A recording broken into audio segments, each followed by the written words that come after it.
All right, everybody. Happy Monday. On behalf of Masterpiece Title, I want to welcome you guys to Prospecting 101. This is one of those classes that is for everybody. It doesn't matter if you're brand new, if you've sold a million houses, if you've been in the business for 10 minutes, 10 years, or 10 decades, how many letters you have after your name, it doesn't matter. If you are in real estate, this is a class that is for you. And prospecting is one of those things that I'm one of the weird people that I just enjoy, and I like helping people build businesses around it. So we're going to have some fun today. So we're going to talk about what it means to prospect, how you go about prospecting, and then I'm going to give you guys 3 unique tips on how you can prospect for buyers and 3 unique ways to prospect for sellers. And then we will wrap up. This is a shortened version of a half-day workshop that I do that contains 10 buyer strategies and 10 seller strategies. So if you like this one and it's something that you're interested or want to grow on, get with Dee Dee and everyone over at Masterpiece. And we surely will bring this to your area in person. Our company thankfully just lifted our in-person event regulations today. So we will be back on the road and back in action doing some in-person stuff before the end of the year for sure. Those of you that I don't know, my name is Ryan McHugh. That is actually me on the right side there with the shark. I come from the real estate background. I ran the top sales team in the state of Florida for many years. We did between 40 and 50 closings a month, every month for a couple of years in a row. And then I also ran one of the largest real estate franchises in the state for a while as well.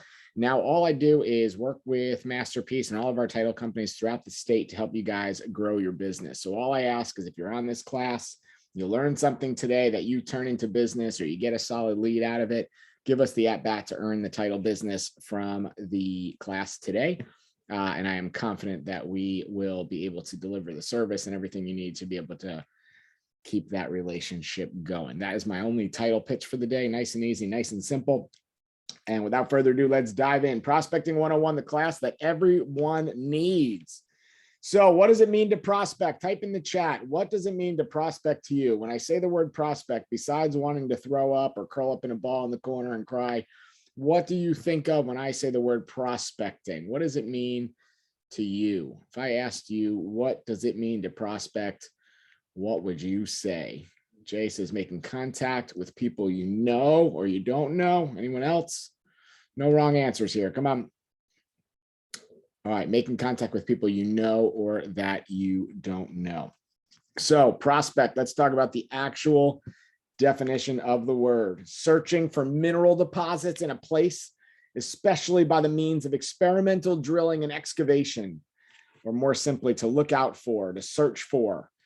I don't know about you guys, but in the past, sometimes looking for buyers, sometimes looking for sellers feels like experimental drilling or excavation or digging or some hard work to be able to pull something out of nothing, right? I know prospecting is not always the easy thing. When I think of it for salespeople, whether you're selling real estate, title, insurance, mortgage, or food, whatever it is that you're selling, when I think about anything that salespeople are doing, and I think about prospecting, I honestly just think it is the responsibility of salespeople to prospect for clients.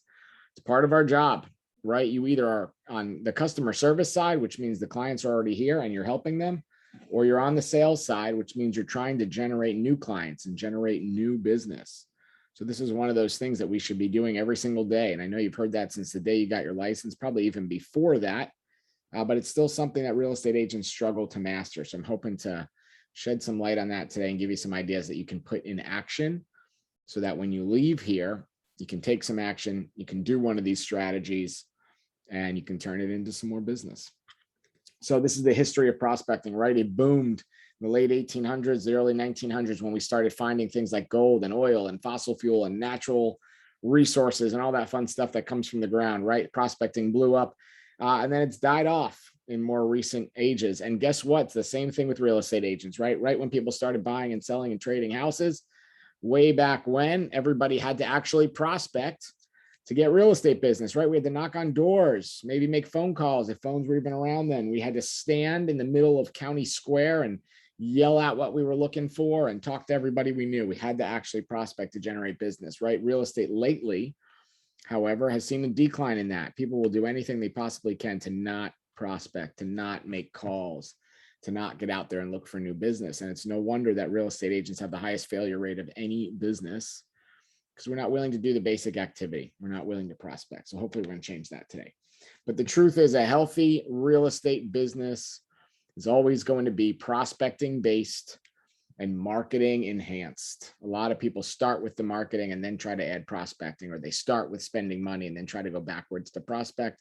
And it's no wonder that most of those people are either out of the business or they hate the business very quickly. If you look at the people that have been around for a while, that have a predictable income, a predictable stream of leads, because their business is prospecting based, marketing enhanced. And what I mean by that is just the simple triangle, right? The foundation, the base of the triangle is prospecting based.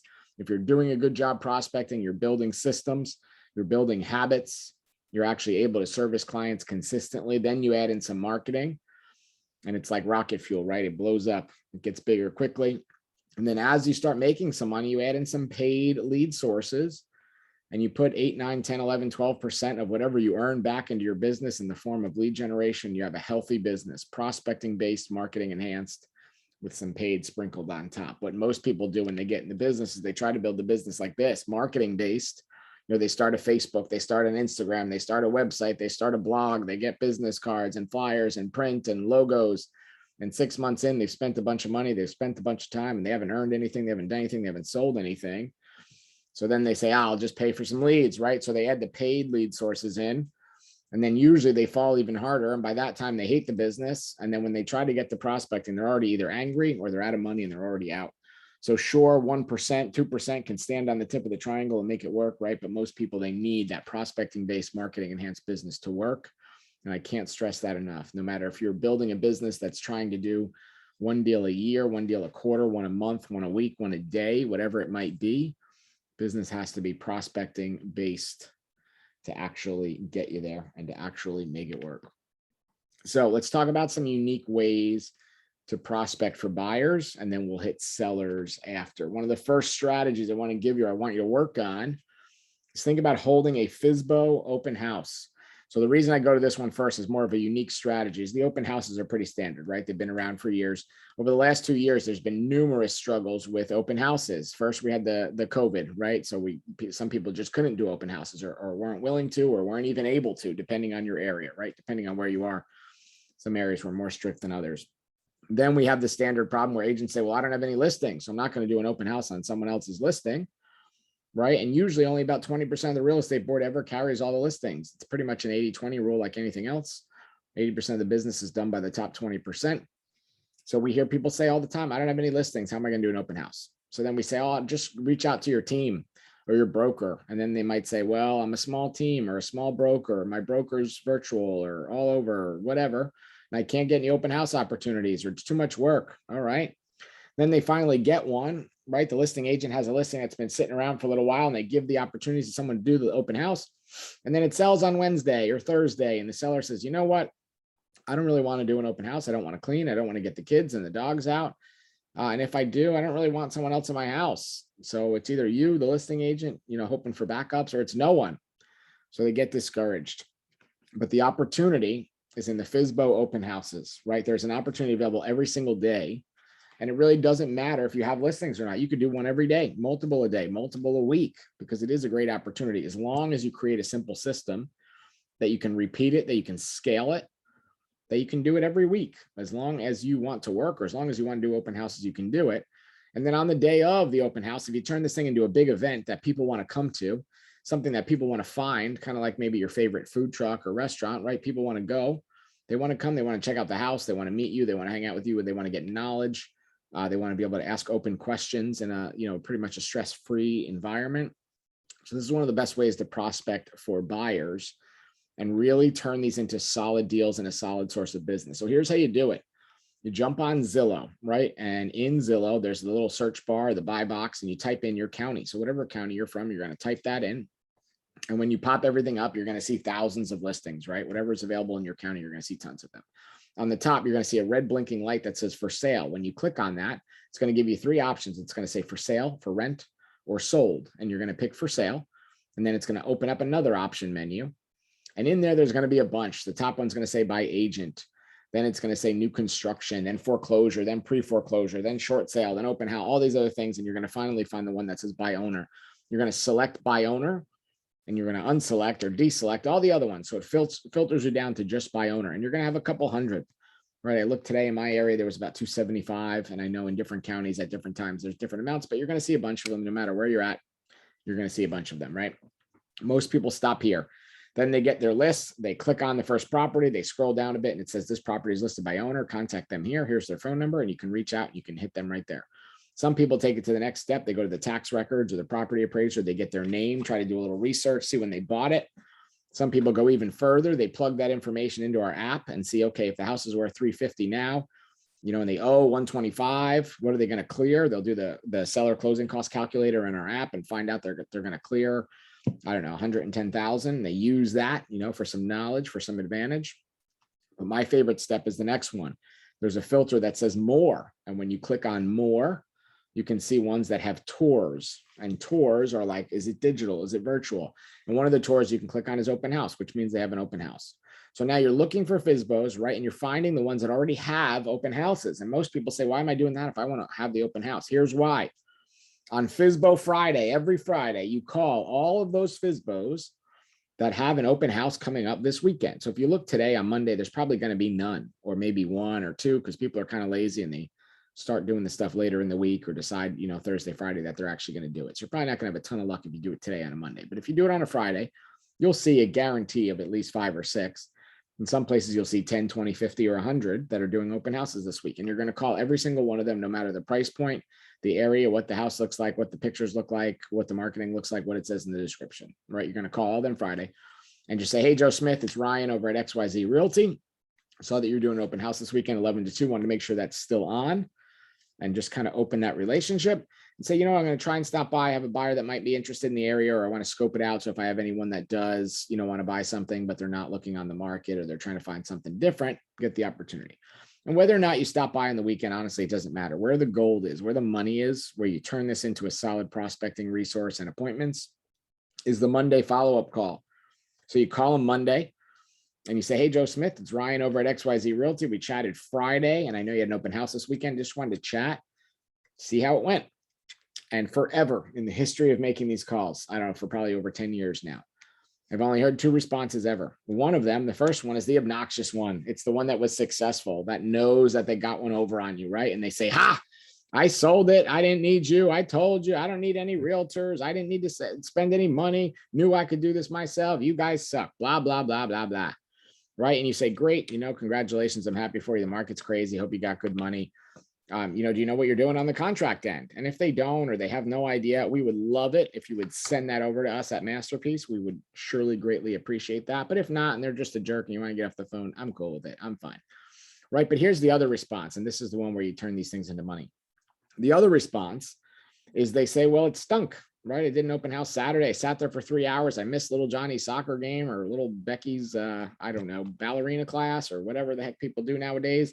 Or I missed football, or brunch, or a place of worship, or whatever it is they like to do, right? They miss that. And you could hear it in their voice. They're depressed, they're angry, they're pissed. And you can get back. And this is where you can help them, right? Because you say something like, you know, I'm so sorry. I understand how frustrating that must be. You gave up your weekend. And especially when other people are having open houses and, you know, having some results, I could see why that's frustrating. Let me ask you this. Does little Johnny have soccer again next Saturday? Yes, every Saturday, 1 to 4. Great. Why don't we do this? Let me do the open house for you on Saturday. I'm going to do the best open house in the history of the county. And I'm going to drive a bunch of traffic in there. And if I do a great job, I would love it if you paid me on it, you know, if we brought the deal together, or maybe it gives you the opportunity to meet me as a potential listing agent in case you can't sell it, or you decide you can't sell it. But you know what? If not, I just know I'm going to do such a good job. I'm going to create some great buyers for myself. I'm going to create some great traffic for your house. It's going to be a win-win for both of us. So I will see you Saturday. Be there at 1 o'clock. And while you're gone, I'll get this thing done. Right. So that's a great opportunity to get leads. It's a great opportunity to prospect. It's easy to grab buyers that way. And honestly, it's pretty easy to grab sellers that way too. This is one of those things that's kind of an outside the box prospecting tactic that most people won't do. But the ones that are doing it are crushing it, right? And it works even better with the ones that have been on the market more than like a couple of weeks. Because the ones that are on for 1 day or 2 days, those people still think they have a chance. We want to look at the ones that have been sitting on longer, and you can kind of reverse sort that Zillow field to find those. All right, number 2, unique ways to prospect for buyers is finding the move up buyers. Ask yourself these 3 questions. Who do you know in your database that either bought too small, right? Does anybody know that person that bought too small? I know it was me. The first time I ever bought a house a while ago was, I bought the smallest thing, the cheapest thing possible, because I was so scared of the payment and the commitment and the what if and what it's going to be like to own my own home. So there's plenty of those people, right? Where they get in and sometimes they realize in a year, a month, a week, sometimes in an hour that they bought too small and they made a mistake and they need to move up. Great one, right? Then there's the people who took advantage of COVID. For every sad story we heard from COVID, there was 10 good ones, right? That they either made more money than they've ever made in their life. They opened a business. They did something that gave them the opportunity to be able to move up, and now they're ready to move up. Then I also want you to think of the people that are ready to upgrade, right? I'm sure you have this in your area like I do in mine. Everybody does. There's that trendy downtown area that everyone wants to live, or that spot on the water, or those buildings, or, right on the beach, or some spot that everyone's dying to live in your area, right? We all know that spot. And what most people do is they make a sacrifice to get into that area because they can't afford it, right? Maybe they want the house on the beach that faces west, right? So they get the water view, or east, so they get the water view, wherever you're at.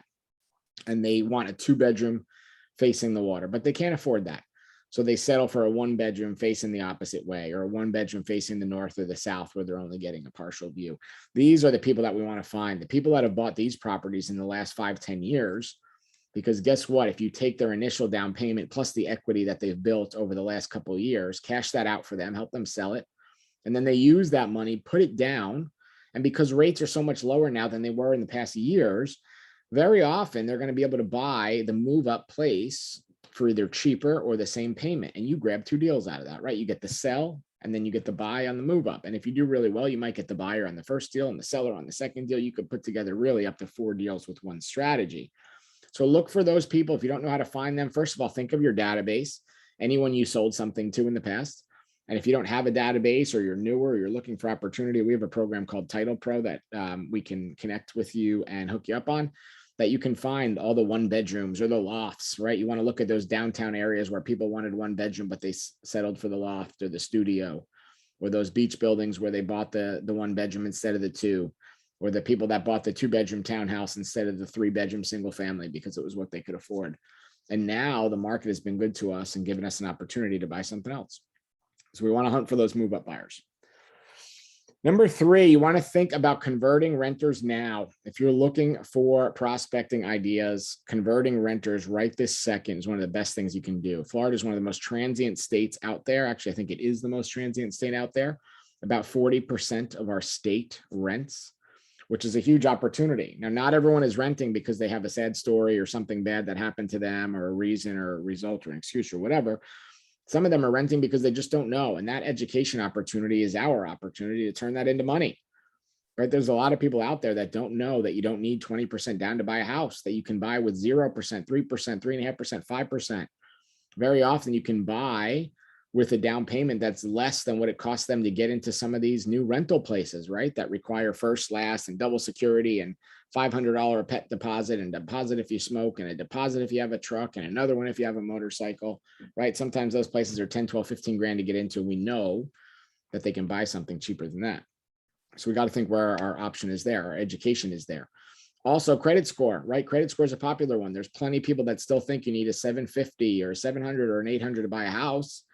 And we know you don't, right? You can get people in at 600. There's even FHA programs down to 580. And I'm sure there's some lenders out there that have even crazier stuff than that. But I've seen deals come across in the last couple of months at, at 580 credit scores that are getting done. So they're not easy, of course, right? It's not as easy as having someone with a pile of cash, but there are deals to be done there.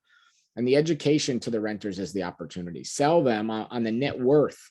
If you're not a member of Keeping Current Matters, or if you don't use any of those programs, Forbes, or any of those things that do these, once a month, they do something that helps with the net worth of renters versus homeowners, right? So the average net worth, if you look on the bottom left there, of a renter is 6,300, of a homeowner is 255, 40 times greater net worth homeowners have than renters.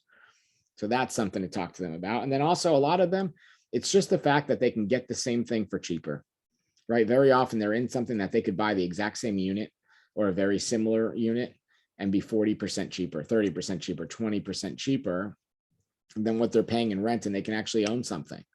And if you've never used the rent versus own calculator in our app, you're missing out, because in the app, there's a rent versus own calculator that if you have someone that's on the fence, they don't know what to do, you can plug in what the rent would be and what the buy would be and all the costs. And it will tell them or tell you when the break even is. And what you'll find is very often, especially in like the sub 300 properties, when you look at those, the break even is usually less than 2 years. A lot of times it's less than 18 months. So if the person's going to stay for more than a year, it's a win, especially if they're going to stay 2, 3, 4, 5 years. And even if they're going to move up or sell or get married or rent it or whatever, the break even is still there. So think about using renters as a way to prospect, because they're everywhere, right? We see these rental communities go up everywhere in the state. It seems like every time you're driving, there's a new one breaking ground or going up or renting or taking applications. Now they are literally everywhere all over the place. So huge opportunity to reach into our database and to reach out in our communities and help these people become homeowners. All right, let's talk about sellers. So we spoke about buyers. Let's talk about 3 unique ways that we can prospect for sellers. The first one is kind of the flip side of what we talked about earlier with the move ups. This is going to be the downsizers. So ask these 2 questions, or think about these 2 questions throughout the day here. Who do you know that's ready to retire, and who do you know that has too much space? The first one, what you should have somewhere in your database or somewhere in your network, you should have a financial planner or a banker or an investment banker, somebody that handles money and is around money regularly. Because if you ever met with one of these people, one of the first things they ever ask you is, when do you want to retire? What age or what year, or when do you plan on stopping working? Right? And they build you a plan around that. And here's what's happened over the last couple of years. 25 years ago, people decided that they wanted to retire in 2025, right? Or 2022 or 3 or 4 or 5. So they built the plan around that. And the good financial planners say, okay, what do you owe? What kind of money do you make? How much do you owe on your house? What's your pay down like? How much are you paying every single month? Because they're going to use the house as a piece of wealth. So they can either not work, or they can maybe earn money off it or sell it and downsize later towards retirement. And they base everything off what the national inflation curve is for money and equity and all that fun stuff, which is 2%. That was always the target. The country always tries to get to a 2% inflation curve. And they try to keep house equity rising around that same rate. So they kind of stay the same. Guess what? Over the last couple of years, especially in 2020 and 2021, but even the last couple of years before that, houses have been going up at 7% a year, 10%, 12%. There's some areas at 15%. So the people that had planned and laid out a plan to retire in 2023, 2024, 2025, and they were banking on these last 5 years getting a 2% growth in their equity. Guess what? Now they've gotten 5%, 7%, 10%, 12%, 15%. It's accelerated their curve of when they can retire, and gives them the opportunity to get out a little bit earlier. So you have to take advantage of this. Find these people that are right around that retirement age and get with them and help them understand that right now might be the best time, might be better than ever, right? Because who knows, if we wait 3 more years or 4 more years to 2025 and the market flattens out or dies down, those 4 years might cost us 10, right? If the market goes down, they might cost us the rest of our life. Who knows? So find those people that are ready to retire. Then I want you to think about who has too much space, right? Think about the people now where you see on Facebook or on Instagram or at your local meetings or events that you do, where people are saying, oh, my kids just got engaged, I'm so happy. Or my kid got his first, big boy or big girl job, or they just moved out, they got their first apartment, or they're getting married, or they're getting engaged. All these things are things to be happy for them, for sure. But they're also the social cues that lead to a move, right? We want to know these people. We want to be in there early, and we want to help them discover that right now is the best time. It's definitely the way to go. I also want you to think about the people that bought houses 10, 12, 15 years ago, that bought 4-bedroom, 5-bedroom, 6-bedroom houses, that all those people are definitely out, and you just don't need them. They just don't need the space anymore, right? They don't need the room. It's time to go. I don't know about you guys, but my parents are there, right? They're the ones I wish that they were just out of the house. They should not be in that house. Should be helping them to get out now. And if you don't have access to that, or you don't have these people in your database, get with us and we'll get you set up on Title Pro, and you can find them in your farm areas or the areas that you work or like to focus on. And you just search by people that have owned a house for more than 10 years, that have 4 bedrooms or more, or that have certain number of amount of square footage or more, because these are your perfect downsize candidates right now. And we know that these houses in general aren't coming on the market, right? They're not coming on the market a lot. And when they do, they're sold in 15 seconds. and they're sold for top dollar, very often over asking price, it gives us a great opportunity to turn this thing into money for our people, right? For our sellers. And for us, we want the title on these deals because they're easy, right? You guys want the commission on these deals, I'm sure, because they're easy. And usually people that are downsizing, it's a sale at a good price point and then a purchase at a lower one. So these are great things to be involved in because we can look at these things and say, okay, we can make money on this a couple different ways. There's a couple of great opportunities there. Number two, we want to help those people that are in forbearance. This is one of the best ways to prospect right now is to go find the people that are in forbearance. Think about the people that miss mortgage payments and can't refi, right? What we want to think about is the actual process and the structure of what's happening in forbearance. And if you don't understand this, I'm going to teach you something that's taken 2 years to develop in about 5 minutes here. What's happening right now in the world, and regardless of what you think about government or politics or whatever, I don't care, and I'm not going to talk about that. The only one piece of it that I want to bring up is what the banks are doing with forbearance, right? Years ago, 2 years ago now, when the government said, hey, we're going to allow these people to go into forbearance, banks, you have to allow it, and you have to not punish them on the back end if they're willing to cooperate. So they started, right? In 2020, I think it was March of 2020 or April, they said, all right, people don't have to pay their bills anymore. You can skip your mortgage, you can skip a rent, you can just do whatever you want. And whatever you think about that, keep that to yourself. But I want you to understand the process, right? People have spent 18 months or almost 2 years now not paying the bills. And now, just in October, people are starting to say enough is enough, right? That people have to go back to work, no more riding out unemployment. We got to start paying the mortgage again. So they're trying to make the effort to go back to doing that. And there's a lot of people out there that really were negatively affected. And now they're making an effort because they're getting paid again. They're earning money again. They're back to normal. So they're reaching out to their bank and saying, look, I'm ready to come out of forbearance. We're almost at the end of October. I'm good with taking a payment on November 1st. I can make that payment. The bank says, great. No problem. We're going to get this thing reinstated. You missed 18 months of payments. We're going to tack those on the back of your loan. No harm, no foul, and your credit's not going to be hit. The government told them they had to do that, and the banks are doing the right thing. They're not dinging credit. They're not hurting people with this. They're not beating them up. They are doing the right thing, putting the 18 months on the back and not hitting their credit. Here's the problem that people, I don't know if they didn't anticipate or they just didn't care, but we are seeing this all over the place now, and it's really coming to light just the last 15 days or so. When people make that call to do the loan mod and put those 18 months on the back and reinstate and start paying again, the bank's saying, no problem, no worries, done, not a problem at all, right? We're just going to extend your payoff date 18 months, no big deal. Here is the problem. Over those 18 months that you didn't pay, we, meaning the bank, had to pay your taxes and they had to pay your insurance. So maybe that was $1,000 a month over 18 months, right? So now you're 18 grand in the hole.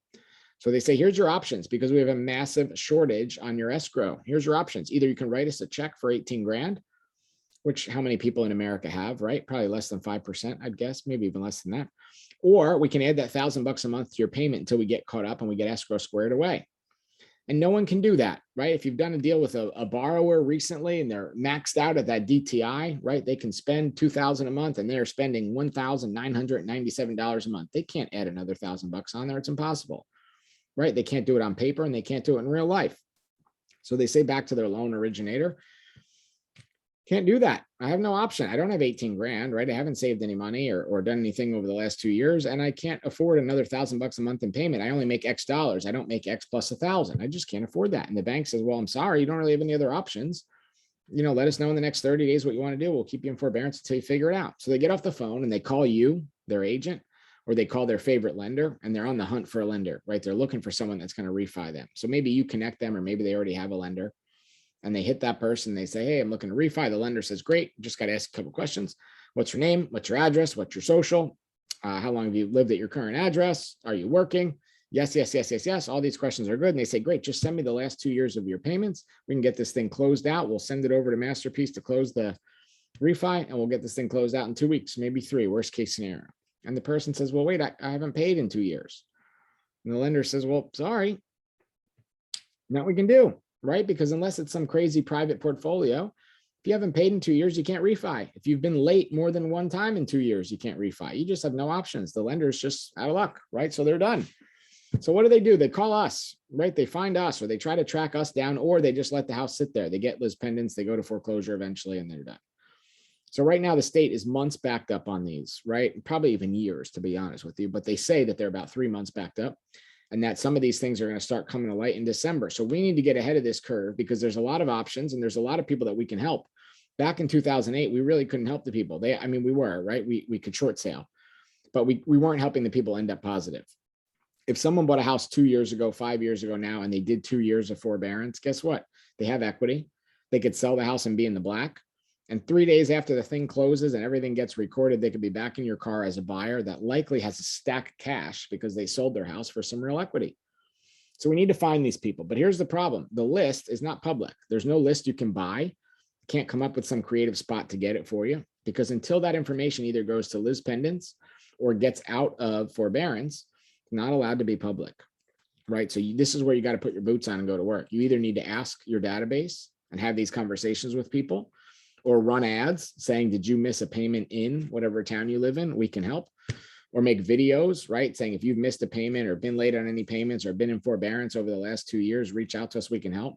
And you guide them through this process, which you know results in them either forking out a big pile of cash, which most people don't have, or selling the house, right? Which is the deal for you. And then if you treat them well, guess what? They close on a Friday, they couch surf or hang out at their mom or dad or brother or sisters, or bounce around Airbnbs and hotel rooms for a month, maybe 45 days, worst case scenario. But 2 or 3 days after they close, they're back in your car and they're a real buyer. So you help these people out. You got to check, they got to check, and then you turn it into another deal down the road. So think about how we can help these people in forbearance as a method of prospecting. And last but not least, we circle prospect. Probably my favorite one, and the one that people are printing money the most on right now. This is when you look on your street and a house comes for sale, and then magically 3 or 4 days later, another one on your street comes for sale. This is not the craziest coincidence in the history of mankind. This is people reacting to what they see. And what most realtors do is they react and we're too late, right? We see both of those houses go up and then we're pissed. We are angry. We are not happy that we got that 2 listings went up in our neighborhood and we didn't get them. So this is how you get ahead of the curve with what's called circle prospecting. This is essentially if you see a house 123 Main Street on your street or in your farm area or somewhere that you work go up for sale, you make some calls around the neighborhood. Anytime any of these 5 things come up, we get on the phone, right? So if there's a new listing, if there's a price improvement, if there's an open house, if there's an under contract or it just sold, whether it's your listing or your brokerages or your teams or any broker advertise out there, we get out there and we hammer these away. Because what happens is when Joe Smith at 123 Main Street lists his house, Betty Smith and her husband at 234 Main Street see that and they say, wow, our house is better. We have a newer roof. We have granite. We have stainless appliances. It's been renovated. Our yard is better. The grass looks nicer. We've kept the house so much better. Our house is worth more. Let's get that thing for sale. And whatever realtor is top of mind at that time gets the listing. It's never a coincidence when you see 2, 3, 4, 5 houses on the same street or in the same subdivision go up for sale. It's just people reacting to the market. Instead of us reacting as realtors, we need to be proactive and get on the phone and hammer away at these people and find them. So all 6 of these ideas that we talked about today, on top of your basic prospecting lesson, are things that we need to do. We need to get out there, right? In summary, I think you should be prospectors. I think you should build a business that's prospecting based, marketing enhanced. And I know some people see the word prospecting and they instantly throw up or they go to bed and they're done for the day. And whatever it is for you, I understand. I get it. It's not always fun. But as we're looking here, and we have 40 or 45 days left in the year, depending on if you're one of the people that disappears for that week between Christmas and New Year's, we have 40 to 45 days left in the year. And if you're building the prospecting habit now, not only are you going to get some business this year, but you're going to start off next year to be really super successful. And we know as time goes on, less and less people will spend time actually doing prospecting. So the more you're doing, the better chance that you got. And that you really need to focus on tying these things in. So I want to see you guys out there in prospecting. If you want the replay, reach out to Didi. We will get it to you guys either later tonight or tomorrow so that you have access to it. As always, thank you for your business. So if you're already working with us at Masterpiece, we really appreciate it. If you are not yet, please let us know what we can do to earn your business. We'd love to work with you moving forward. Carrie, thank you as always for the slides. If you guys have never met her, she runs a graphic design thing for us that just does an amazing job, always making things look nice. Anything you ever see that I do that looks nice, it's just because of her. So thank you, Carrie, as always. Coming up 1 week from today, same time next week, we are doing the 3 quick and easy videos you need to make for your business before the end of the year. So every Monday at 2:00, we do these Zoom calls. They're always going to be like this, like between 30 minutes and an hour, just quick information to get you out there and get you making money. We're going to cover the 3 videos that you need to make for your business. It doesn't matter who you are, what skill level you have. You don't need to have any money or any experience level to do these 3 videos, but they're things that you need to have in your business. So we would, of course, love to have you for that. And we are working on setting up an event in your marketplace actually in November. So we're going to have dates and fun stuff planned and ready to go for that coming up in the future. Some contact information. Until we meet again, my contact info on the top right is my email. If you need anything, reach out. Facebook and Instagram are on there. If you're not already in my private coaching group, I have a group that is on Facebook. It is private. It always gives you my schedule. I have a file section in there where I give out some scripts and fun stuff like that. And every once in a while, I'll jump in there and I'll do some live trainings or just some live help. It's totally free. There's nothing for sale. There's no coaching program. It's just because you attended one of my classes, whether that be Zoom or in person. And if you didn't see, that's me coming for you if you don't put any of this into action.